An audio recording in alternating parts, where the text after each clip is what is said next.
जय हिंद दोस्तों, स्वागत है आपका हमारे YouTube channel tricks with Anoop में। दोस्तों, जैसा कि आप लोगों ने थंबनेल देखा होगा, आज आप लोगों को मैं केस से रिलेटेड सारी जानकारी के बारे में बताने के लिए आपके बीच में मलिक भाई को लेकर के आ रहा हूं, जो कि लाइव आपके बीच में आ रहे हैं और आपको सारी चीज़ें बताएंगे। वो जितनी भी केसेज हैं उन सारे केसेज का खंडन करेंगे, जिससे कि हमारे बीटेक वाले भाई आप लोग आश्वस्त हो सके, और जो भी डिप्लोमा वाले भाई भी भ्रमित हैं वो लोग भी मतलब इस बात से आश्वस्त हो जाएं कि कोर्ट केस से कुछ भी होने वाला नहीं है। सारी जानकारी, सारा डिटेल लेकर के हम तुरंत जल्द ही भाई को आपके बीच में ले आ रहे हैं, क्योंकि समय की कमी है और ज़्यादा समय आपका नहीं लेंगे हम। आज सारा समय आपका हमारे मलिक भाई लेंगे और आपको सारी चीज़ समझाएंगे।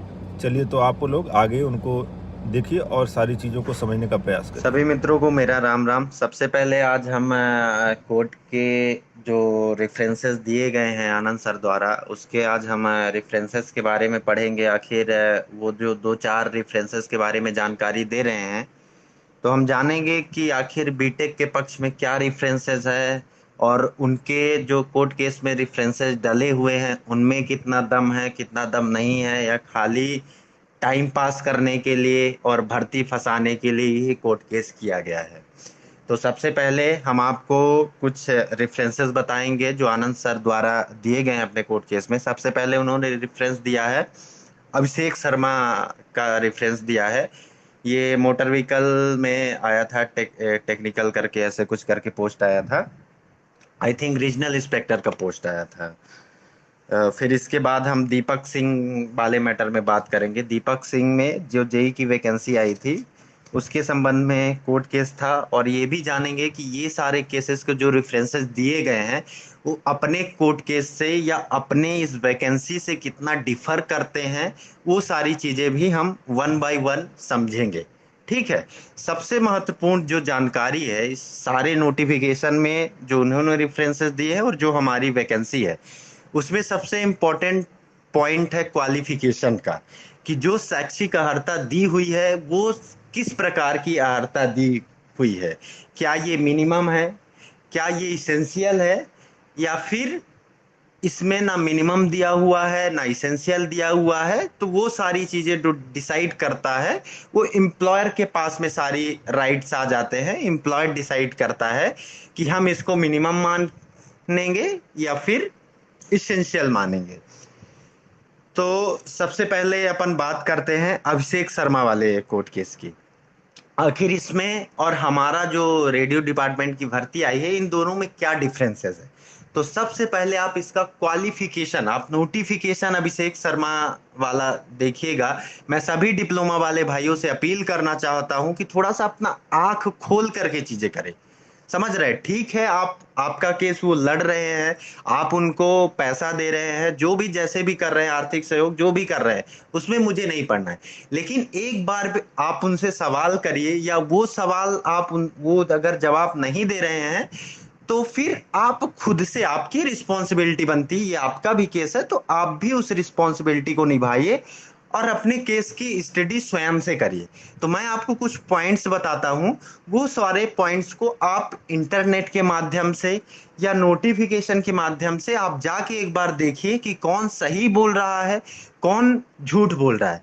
इसका एनालिसिस आप लोग सभी लोग प्रॉपर एजुकेटेड है, सारी चीजें हैं, आपको कल जाके ऑफिसर बनना है, तो ये सारी चीजें आपको थोड़ा सा करना चाहिए मेरे हिसाब से। ठीक है। तो सबसे पहले आप अभिषेक शर्मा वाले का जो रीजनल इंस्पेक्टर की वैकेंसी थी, आप उसका केवल नोटिफिकेशन निकालिए, उसमें क्वालिफिकेशन देखेंगे। जैसे उसमें शैक्षिक अर्हता देखेंगे कि उसमें जो शैक्षिक अर्हता है वो किस प्रकार की अर्हता दी हुई है, इसेंशियल क्वालिफिकेशन लिखा हुआ, सीधा सीधा वहां पे लिखा हुआ है कि हमें डिप्लोमा जो है वो इसेंशियल क्वालिफिकेशन है। और अपने में रेडियो डिपार्टमेंट में जो एचओ की पोस्ट है उसमें कहीं से कहीं तक भी इसेंशियल क्वालिफिकेशन नहीं दिया हुआ है। तो आनंद सर ने जो पहला रेफरेंस दिया हुआ है अभिषेक शर्मा वाला, वो रेफरेंस यहीं से फेल हो जाएगा, क्योंकि हर केस की मेरिट्स होती हैं अपनी अपनी। और जैसे ही जज साहब देखेंगे कि इसका तो ग्राउंड ही अलग है, क्योंकि यहाँ पे इसेंशियल क्वालिफिकेशन दी हुई है, लेकिन हमारे नोटिफिकेशन में कहीं भी इसेंशियल क्वालिफिकेशन नहीं दी हुई है। ठीक है। और जो अभिषेक शर्मा ये रीजनल इंस्पेक्टर की वैकेंसी थी, इसमें आप सिलेबस देखेंगे तो ये एक टेक्निकल सिलेबस है, ठीक है। और इसमें जो डिमांड कर रहा है कि हमें क्या चाहिए, तो पर्टिकुलर ट्रेड की डिमांड कर रहा है, मतलब इनको ऑटोमोबाइल इंजीनियरिंग या फिर मैकेनिकल इंजीनियरिंग, यही दो चीजें चाहिए। लेकिन अपने में आप क्या देख रहे हैं कि आपको यहाँ आईटी इंफॉर्मेशन टेक्नोलॉजी भी है, कंप्यूटर साइंस भी है, इलेक्ट्रिकल भी है, इलेक्ट्रॉनिक्स भी है, मैकेनिकल भी है। मतलब कहीं ना कहीं आप देख रहे हैं कि कंप्यूटर साइंस और मैकेनिकल में कोई सिमिलरिटीज नहीं है, ठीक है। इनको तो बस क्या है, अपने डिपार्टमेंट को खाली एक टेक्निकल डिग्री चाहिए थी, ठीक है। तो इसीलिए, और सबसे बड़ी बात ये, जो अपना यूपी पुलिस का भर्ती बोर्ड है वो तो पहले से ही हायर डिग्री लेते आ रहा है। वो कहीं आप ओ लेवल में देखिए बीटेक डिप्लोमा लेते आए हैं कंप्यूटर साइंस से, तो चीजें कहीं ना कहीं वो हमेशा से हायर डिग्री लेते आए हैं, और इसीलिए इसी के तहत ये लोग भी इसमें भी हायर डिग्री ले रहे हैं, ठीक है। फिर इसके बाद अपन नेक्स्ट कोर्ट केस की बात करते हैं, जो आपके सर ने, आनंद सर ने रेफरेंस सेकंड दिया है, वो दीपक सिंह का रेफरेंस दिया हुआ है, ठीक है। और दीपक सिंह के रेफरेंस में भी आप देखेंगे, आप उसका सबसे पहले नोटिफिकेशन निकालिए, ठीक है। नोटिफिकेशन जैसे ही आप निकालेंगे, इसमें शैक्षिक अर्हता में जाएंगे, क्वालिफिकेशन में जाएंगे, आपको यहां फिर से दिखेगा कि इसेंशियल क्वालिफिकेशन है, मतलब अनिवार्य शैक्षिक अर्हता है। और अनिवार्य में जितना लिख दिया जाता है उससे परे फिर कुछ नहीं लिया जाता। अगर वहां पे डिप्लोमा लिख दिया कि ये इसेंशियल क्वालिफिकेशन है, तो डिप्लोमा के अलावा और कुछ नहीं लिया जाएगा, ठीक है। लेकिन अपने केस में कोई ना तो इसेंशियल क्वालिफिकेशन कहीं से कहीं तक भी नहीं लिखा हुआ है, ना ही मिनिमम लिखा हुआ। मैं आगे आपको ये भी बताऊंगा कि कितने प्रकार से क्वालिफिकेशन, हर भर्ती बोर्ड अलग अलग क्वालिफिकेशन लिखता है। 3 टाइप के क्वालिफिकेशन डिफरेंट डिफरेंट भर्ती बोर्ड लाता है। एक तो इसेंशियल क्वालिफिकेशन करके नोटिफिकेशन में लाते हैं, या तो मिनिमम क्वालिफिकेशन में लाते हैं, या तो ना तो इसेंशियल लिखते हैं ना ही मिनिमम लिखते हैं, खाली ब्लैंक छोड़ देते हैं। इंग्लिश में आप देखेंगे तो उसको शुड हैव करके या शुड प्रोसेस करके दिया रहता है, ठीक है। इन तीनों क्वालिफिकेशन का मैं आपको बताऊंगा कि इसेंशियल वाला आपको पता चल गया क्या चीज है। मिनिमम वाले में क्या होता है कि जैसे ही मिनिमम क्वालिफिकेशन दे दिया, उसके हायर का ये लोग सारी चीजें लेते हैं, ठीक है। और जिसमें कुछ नहीं लिखते हैं कि मतलब ना तो ये मिनिमम है ना ही इसेंशियल है, खाली खाली क्वालिफिकेशन बस करके लिख देते हैं, उसमें 3 टर्मिनोलॉजी यूज करते हैं, ठीक है। आप देखेंगे मस्ट यूज करते हैं, आप देखेंगे शैल यूज करते हैं, और शुड यूज करते हैं। तो ये जो शैल और मस्ट है, ये इसेंशियल को दर्शाता है। मतलब शुड, जो मतलब आपका शैल है और मस्ट है, ये इसेंशियल को दर्शाता है।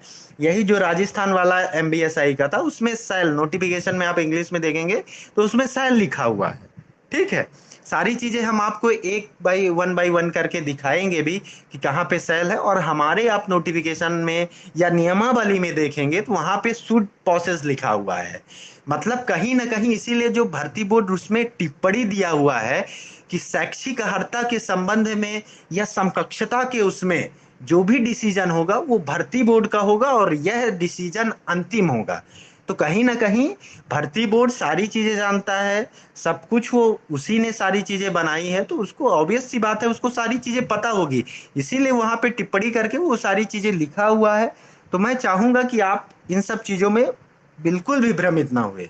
हमारा कोर्ट केस के संबंध में वीडियो लाने का कोई भी उद्देश्य नहीं था, लेकिन आनंद सर जिस प्रकार से बच्चों को गुमराह कर रहे हैं, लगातार ये अभिषेक शर्मा और दीपक सिंह के कोर्ट केस को लेकर इतना हाइप बना के चल रहे हैं कि मतलब क्या ही ना हो गया हो, ठीक है। इतना बड़ा ही आपका कोर्ट केस में दम रहता तो आपको पहले ही रिंग में स्टे मिल जाता, है ना। आपको जो बद से बदतर कंडीशन होती है, 3 हफ्ते का समय जिसमें बाउंडेड भी नहीं किया जाता है सामने वाली पार्टी को कि नहीं आपको विद इन 3 वीक आपको जवाब प्रस्तुत करना ही है, ये भी कुछ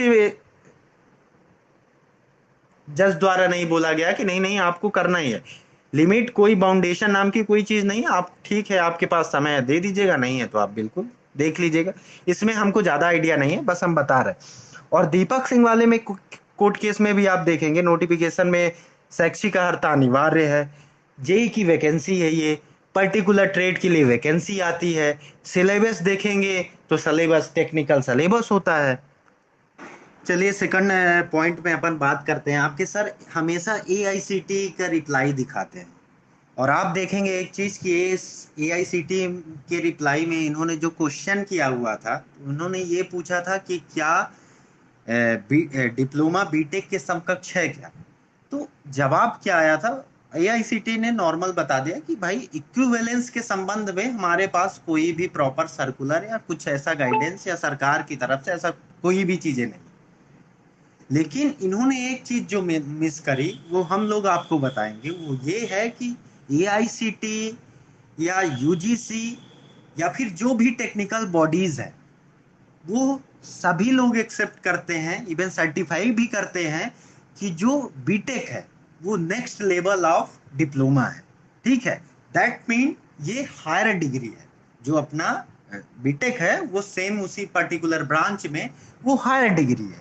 आपके सर आनंद सर ये भी नहीं एक्सेप्ट करते हैं, वो तो ये भी बोलते हैं ना तो इक्विवेलेंट है और ना ही हायर डिग्री है। तो हम आपको एआईसीटी का प्रॉपर सर्कुलर दिखा रहे हैं, प्रॉपर एआईसीटी का रिप्लाई दिखा रहे हैं, जो हमने आरटीआई के थ्रू रिप्लाई मांगा था।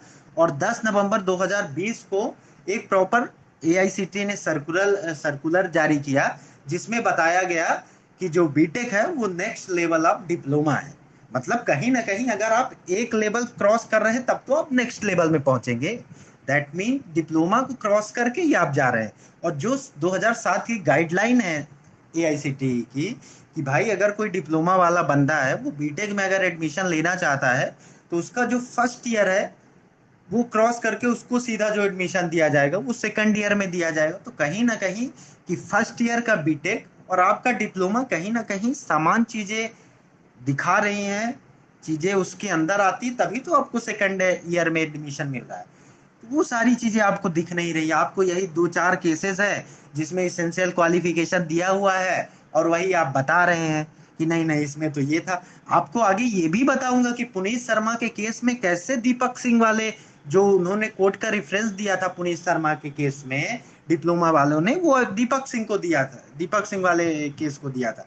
तो कहीं ना कहीं जज साहब ने उसको पूरा, मतलब ये समझिए कि उस रेफरेंस को टोटल डिनाई कर दिया कि ये बिल्कुल गलत है। जो बीटेक है वो हायर डिग्री है, और हायर डिग्री कोई अवसाद नहीं है कि मतलब आप इसको नहीं ले सकते हैं। कोई डिमेरिट नहीं है कि आप हायर डिग्री लिए हैं तो आपको लोअर जो क्वालिफिकेशन है उसमें आपको हार नहीं माना जाएगा। तो उसमें प्रॉपर चेंज हो गया है डिसीजन। आप ये मत पढ़ी कि नहीं दीपक सिंह का ट्रिपल बेंच का सुप्रीम कोर्ट का वर्डिक्ट, उसमें प्रॉपर आप देखेंगे पुनीत शर्मा के जजमेंट में तो बिल्कुल उसको कोट करके कहा गया है कि बिल्कुल ऐसा नहीं है, दीपक सिंह वाले केस का रेफरेंस जो है बिल्कुल गलत है, तथ्यहीन है। ठीक है, तो आपको हम एआईसीटी का प्रॉपर रिप्लाई दिखा रहे हैं। आप सर से पूछिएगा, सर तो लगातार बोलते आए हैं कि नहीं नहीं ना तो समकक्ष है ना ही उच्च डिग्री है, दोनों अलग अलग ही डिग्री है, पता नहीं क्या क्या बोलते रहते हैं। ठीक है, चलिए अब आपको न्यू एजुकेशन पॉलिसी के बारे में हम लोग थोड़ा सा बताते हैं। अभी रिसेंट में सबको पता होगा नई शिक्षा नीति 2020 जो आई थी, उसमें सीधा बीटेक कोर्स में बताया गया कि अगर आप फर्स्ट ईयर में एग्जिट करते हैं तो आपको क्या मिलेगा, सेकंड ईयर में आप एग्जिट करते हैं तो क्या मिलेगा, थर्ड ईयर, ऐसे सिमिलरली फोर्थ ईयर तक बताया हुआ है कि किसी कारणवश अगर आप बीच में एग्जिट करते हैं तो आपको क्या क्या चीजें मिलेंगी। तो आप देख रहे हैं कि फर्स्ट ईयर में अगर आप एग्जिट करते हैं उसके बाद आपको एक सर्टिफिकेट टाइप का मिलेगा। आप अगर सेकंड ईयर के बाद मिलेंगे तो आपको एक टेक्निकल सर्टिफिकेट टाइप मिलेगा। और अगर आप थर्ड ईयर के बाद एग्जिट कर रहे हैं तो आपको डिप्लोमा सर्टिफिकेट मिलेगा। और आप फोर्थ ईयर के बाद डिग्री, मतलब कोर्स ही खत्म हो जाएगा तो आपको बीटेक की डिग्री मिलेगी। तो आप यहाँ पे देख रहे हैं कि अगर आपको 3 ईयर के बाद उसी सेम कोर्स करने पे डिप्लोमा सर्टिफिकेट मिल जा रहा है तो कहीं ना कहीं चीजें सेम है। और आप लगातार बोल रहे हैं कि दीपक सिंह वाले मैटर में आपने बताया कि ये दोनों चीजें अलग अलग है। तो मैं बता देना चाहता हूँ बिल्कुल डिप्लोमा और बीटेक अलग अलग नहीं है। जो बीटेक है वो नेक्स्ट लेवल या यूं कहे हायर डिग्री है डिप्लोमा से। तभी तो आप देखेंगे कि फर्स्ट ईयर आपको क्रॉस करके अगर डिप्लोमा करने के बाद आप आते हैं तो आपको फर्स्ट ईयर क्रॉस करके सीधा सेकंड ईयर में एडमिशन मिलता है। ठीक है, तो आप बच्चों को गुमराह करना बंद करिए और चीजें क्या है सही चीजें बताइए। ठीक है, आप बोलते हैं हमारे एडमिन्स को, आप मैसेज कर रहे हैं, उनको आप धमकी दे रहे हैं, मतलब आपका जो कोर्ट केस मेन मुद्दा है, आप वो बस चीजें नहीं हैंडल कर रहे हैं, बाकी सारी चीजें आप कर रहे हैं। आपने पहले पहला कोर्ट केस लगाया, ठीक है, आपने उसमें बोला कि इसी कोर्ट केस के पहले ही हियरिंग में सारी चीजें क्लियर हो जाएंगी, लेकिन अभी तक आप देख रहे हैं अभी तक चीजें कुछ भी क्लियर नहीं हुई। आप फिर से सेकंड ही कोर्ट केस की बातें कर रहे हैं, तो आप उसमें क्यों पैसे फंसाए? फर्स्ट आपने पहले बताया था कि इसमें 40 से 50 हजार रुपए लगा है। अब देखने को मिल रहा है, आप बोल रहे हैं कि 1.25 लाख इसमें लगा है फर्स्ट कोर्ट केस के उसमें। आप बच्चों से फालतू मतलब फेक बीटेक वाले बनवा के आप उनको कॉल करते हैं, आप उनको चीजें दिखाते हैं कि मैं कितना, देखिए मैं कितना प्रीसियस हूँ, लोग मुझे कॉल कर रहे हैं, मेरे से विनती कर रहे हैं सेकंड कोर्ट केस मत करिए, आप उसमें सोच रहे हैं। अरे हमें पता, आपको जो करना आप वो करिए, हमें तो मतलब ये समझ लीजिए इन सबसे कोई लेना देना नहीं। लेकिन आप ये जो बच्चों के साथ गुमराह, आप बच्चों को जो गुमराह कर रहे हैं, जो आप झूठी बातें फैला रहे हैं, उनका हमारा विरोध है। हम स्टार्टिंग में आपको कभी कुछ नहीं बोले, आप पैसा इकट्ठा कर रहे थे, आप जैसे ही आंसर किया है उसके बाद से ही आप पैसा इकट्ठा कर रहे हैं, लेकिन हमने उसमें कुछ नहीं बोला। लेकिन आप जब चीजें हद आपने पार करी, तब हम बोल रहे हैं आपके पास एक भी, हम जो क्वेश्चन कर रहे हैं, आप कोई जवाब दे रहे हैं क्या? नहीं दे रहे हैं आप कोर्ट केस का बताइए, जानकारी दिए, हमेशा से छुपाए कि अभी क्लियर हो जाएगा, अभी क्लियर हो जाएगा। आपने परमिशन, आप 500 बच्चों को लखनऊ बुला रहे थे, आपकी परमिशन नहीं है, अगर है तो आप दिखाइए ना। कितनी बार बच्चे बोले, लेकिन आप नहीं दिखाएंगे क्योंकि है ही नहीं। आपकी तो कहानी सारी झूठ में चलती है। आपने एडीजी मैम का झूठ बोला, रहे आपने कितने कितने झूठ बोले। अभी रिसेंट का मैं आपको बता रहा हूँ कि कोई डिप्लोमा वाला भाई एफआईआर करके चीजें ग्रुप में डाली थी हमारे। आपने कुछ, आपको तथ्यता का पहले वेरीफाई करना चाहिए। आप एक मतलब एक टीम को लीड कर रहे हैं, ऐसे ही आके आप कुछ भी नहीं बोल सकते हैं। आपको पहले पूरा क्लेरिफाई होना चाहिए कि हाँ ये 100% सही है या गलत है, इसके बाद आपको चैनल के माध्यम से जानकारी देना चाहिए। लेकिन आप नहीं कि आप कल्पित बनने के उसमें कि ये देखिए हमारे खिलाफ एफआईआर हो गई है, हमारे साथ इस तरीके से व्यवहार हो रहा है, फिर अभी आप देख ही रहे कि एफआईआर हुई नहीं, फिर से आपका झूठ का पर्दाफाश हुआ। तो मतलब थोड़ा सा आप, एक होता है ना, गंभीर व्यक्ति बनिए, आपकी बातों में वो गंभीरता होनी चाहिए। ठीक है, तो ये रहा आपका न्यू एजुकेशन पॉलिसी, हमने बता दिया।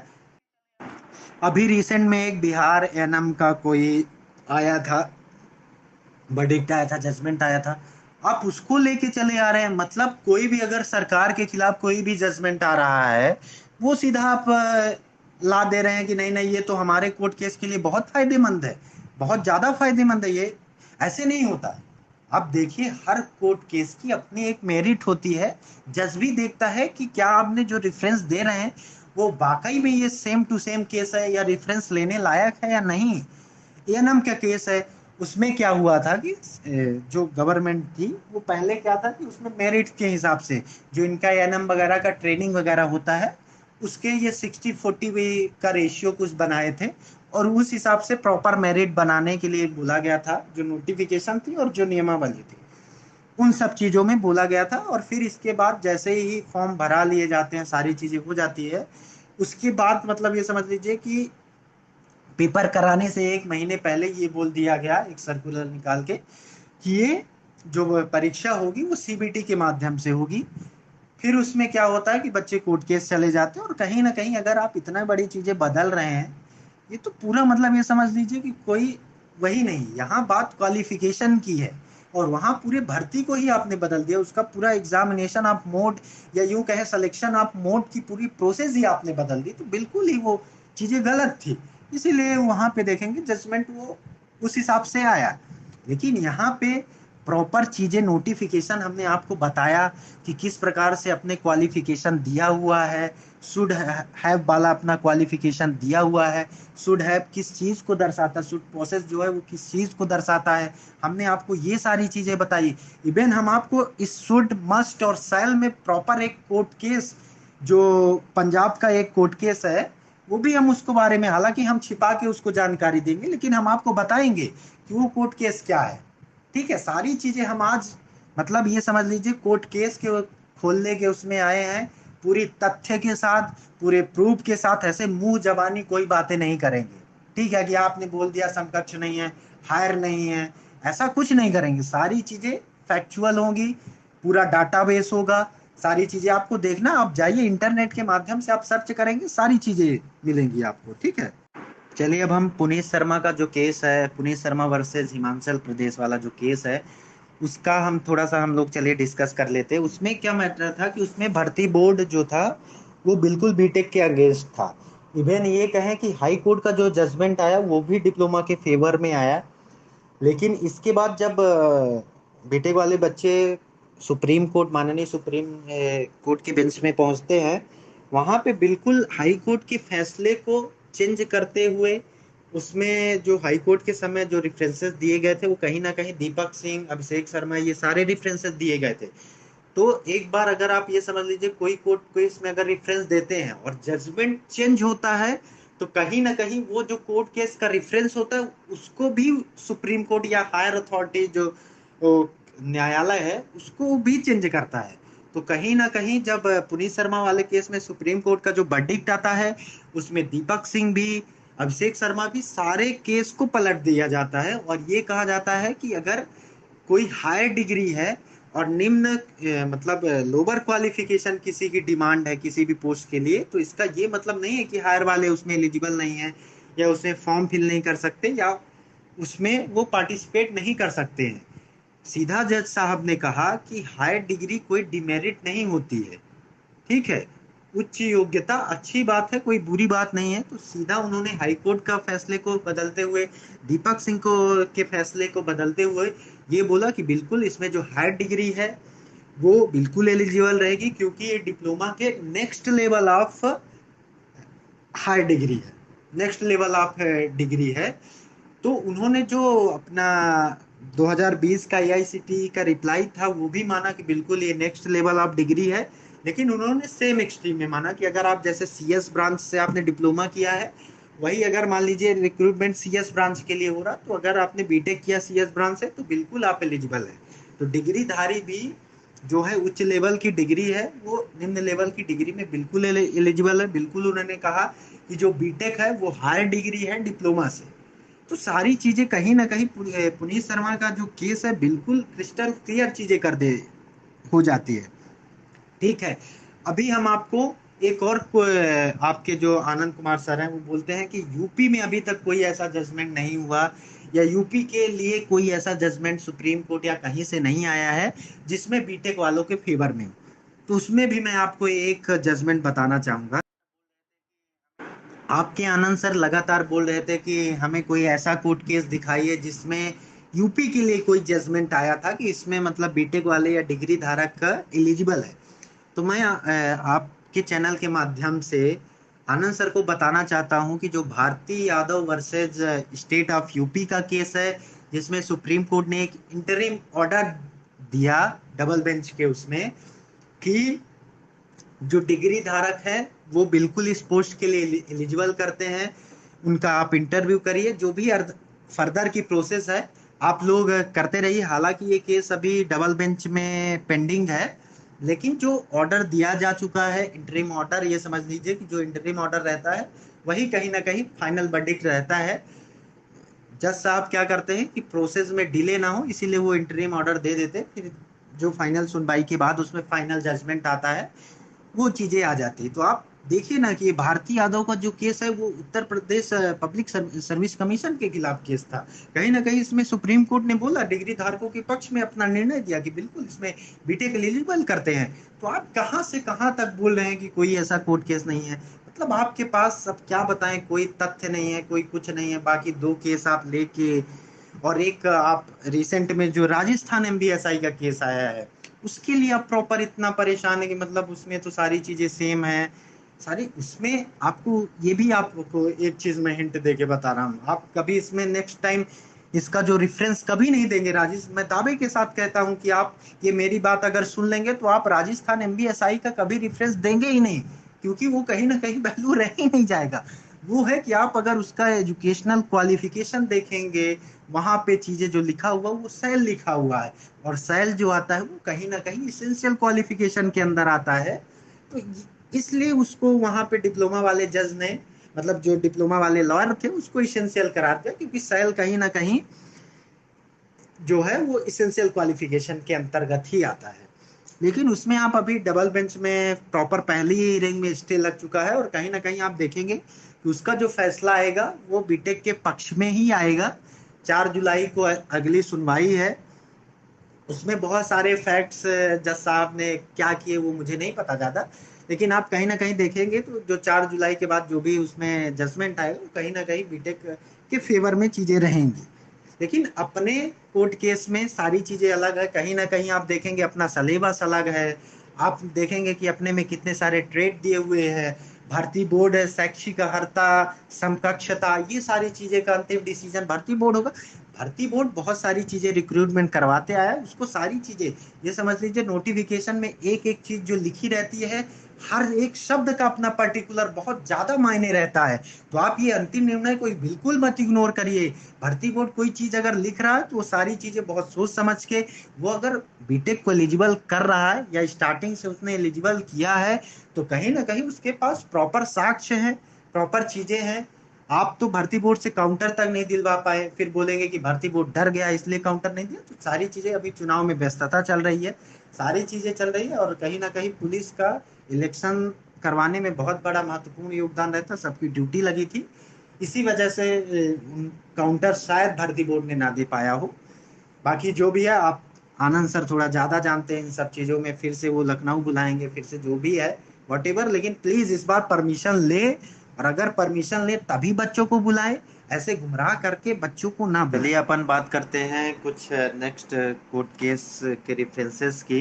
हालांकि मैं आपको उन कोर्ट केस के रेफरेंसेस के नाम नहीं बताऊंगा, बहुत ही रिसेंट की वर्डिक्ट आए हैं। ये समझ लीजिए 2023 और ये 2024 के केस के वर्डिक्ट हैं, जिसमें आप देखेंगे कि जो एजुकेशन क्वालिफिकेशन में अगर कोई भी टर्मिनोलॉजी यूज नहीं की जाती, लाइक इसेंशियल और मिनिमम, जब कुछ नहीं दी जाती तो वहाँ पे जो वर्डिंग लिखी होती है उसके बेस में चीजें समझी जाती हैं। जैसे अगर मस्ट लिखा हुआ है तो वो एक प्रकार का इसेंशियल क्वालिफिकेशन है। अगर सेल लिखा हुआ है, जैसे राजस्थान एमबीएसआई में सेल लिखा हुआ था, उसको फिर इसेंशियल क्वालिफिकेशन माना गया है।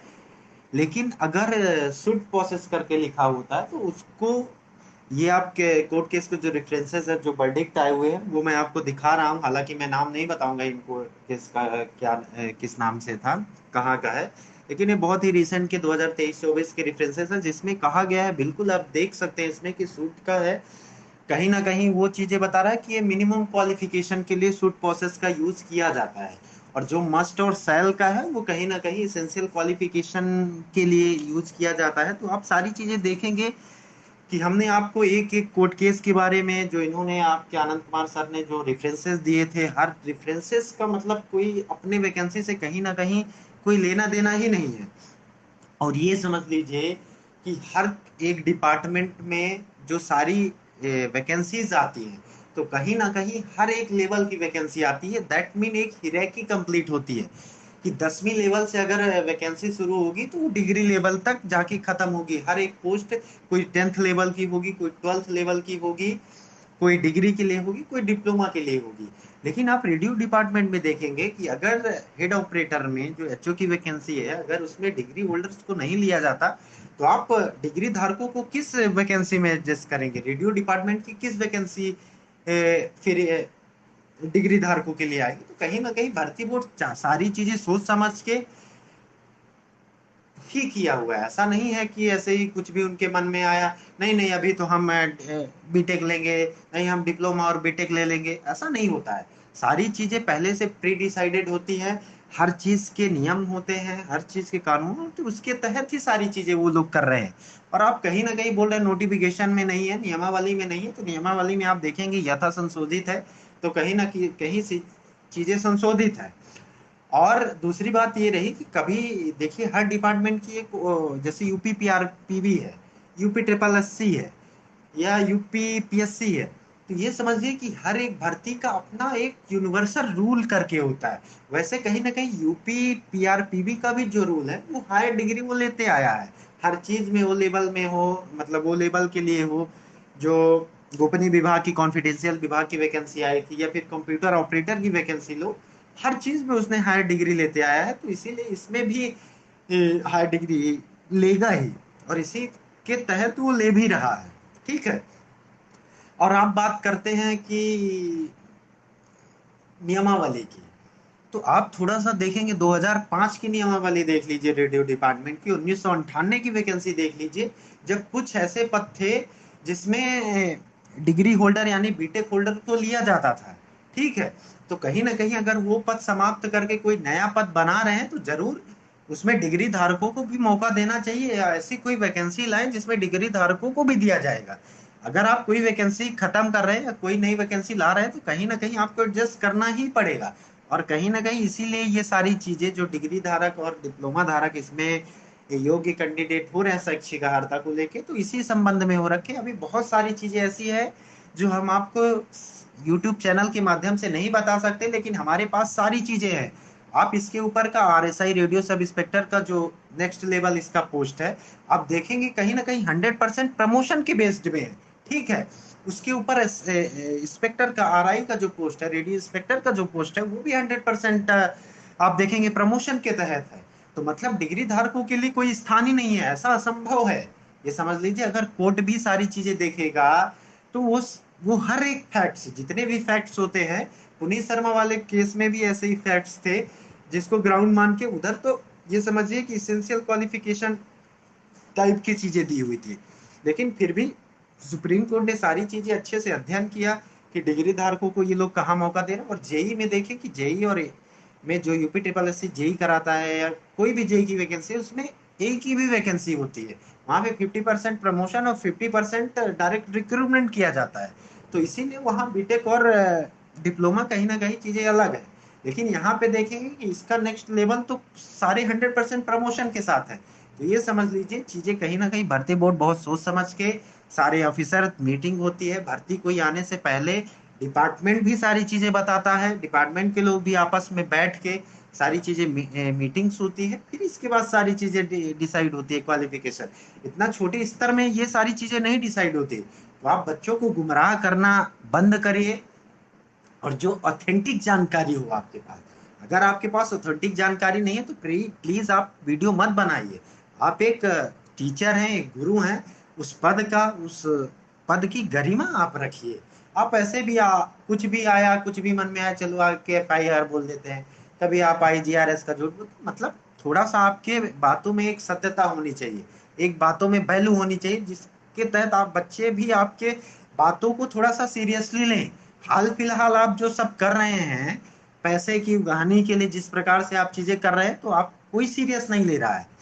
और कहीं ना कहीं आपको ये समझ लीजिए कि सबसे बड़ा इस कोर्ट केस में जो आपका डिमेरिट है, आपने आंसर की आने के बाद, आप पेपर होने के बाद आंसर की आने के बाद आप ये कोर्ट केस लगाए, तो भाई हर किसी को पता है कि आपका उद्देश्य क्या है कोर्ट केस करने के लिए। अगर आपको इतनी ही प्रॉब्लम थी तो आप बिल्कुल 2 साल पहले जब इसका नोटिफिकेशन आया था, सभी बीटेक वालों को एलिजिबल का मेल आया था, उसके बाद आप प्रश्न करते, उसके बाद आप कोर्ट केस करते, तो आपकी बातें थोड़ी सुनी भी जाती।